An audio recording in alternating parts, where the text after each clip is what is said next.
go. First, what is your take on that conversation? First and foremost, I'll speak, I think those are Article 144 agencies, if I'm not so wrong, the three of them. The only ones that I've not seen here, the National Police. NPS and... Yeah, but let's get this clear from the very start. That anyone who rises to the position of a CDF is assumed to be a soldier and a gentleman. And what I have watched the statement made by General Kahariri, for example, and I must say that first and foremost, it flies in the face of Article 121. And I want to read Article 121 of the KDF Act. Article 121 of the KDF Act says this, that any person subject to this act who commits any act, conduct, or neglect to the prejudice of good order and service discipline commits an offense and shall be liable on conviction by a court-martial to imprisonment for a term not exceeding 2 years or any lesser punishment provided by this act. There's a reason why KDF is supposed to be apolitical.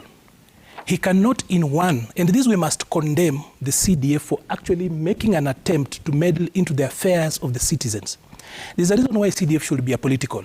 He cannot in one line say that KDF is apolitical, and then he goes further, number one, to lecture the citizens and tell them that you cannot say must go and you are the one who elected them the other day. That is none of his business. Totally none of his business. This is not Uganda where we have got a CDF lecturing the citizens. We are a democracy and the people are the sovereign. Kahariri, if he wants to do politics, he must remove the military cloth and come from a political party like the rest of us, or go to the streets. But he cannot. Fairness, Maliba, Trevor, this is a serious issue. Without attacking the person, let's read that entire statement. That is. I have watched the entire So when some video. people say that they are tired with this government, a government they elected on their own, and then they say they must go, it can only be done according to the Constitution. No, I watched the whole thing live. Here. You are literally here. That is half. What I'm telling you is that I watched the entirety of the video. He first of all goes with the line that KDF is apolitical.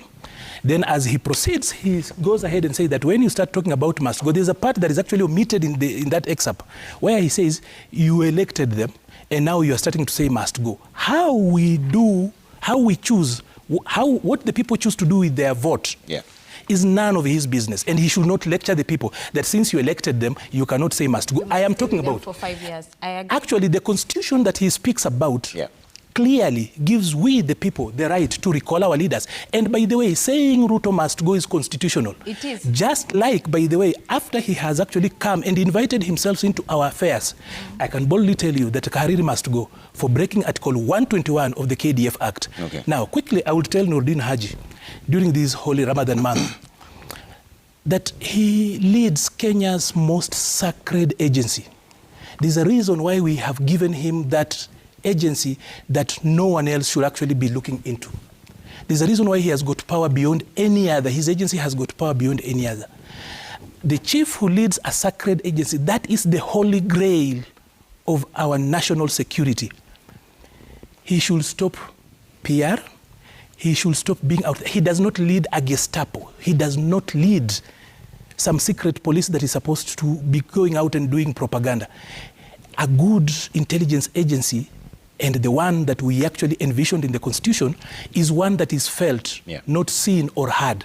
That's as much as I will say about him. He leads our most sacred agency, the first liners. And if the two of them were out on a PSYOP, if that was actually some PSYOP to actually prepare us going ahead, then this one is a failed PSYOP. They should actually go back. Because, Trevor, why do I say that?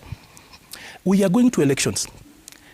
Clearly, if you look at their statements, and even this headline, it says one thing, that in the war between politicians and the people, NIS and KDF, I'm talking about this story, have decided to side with the oppressors.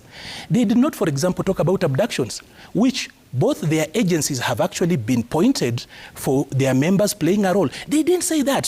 So we as a people, what do we say? That Kahariri comes out for the first time breaking tradition to speak out. He didn't say anything about the people. He spoke down on the people. He did not talk about abductions, which out there people are saying that members of his service have actually been part and parcel of. They didn't say about that, but then they are telling us they want to chaperone us, they want to groom us. We cannot allow this, because if we allow this at mid-term, what will they do to us? Okay.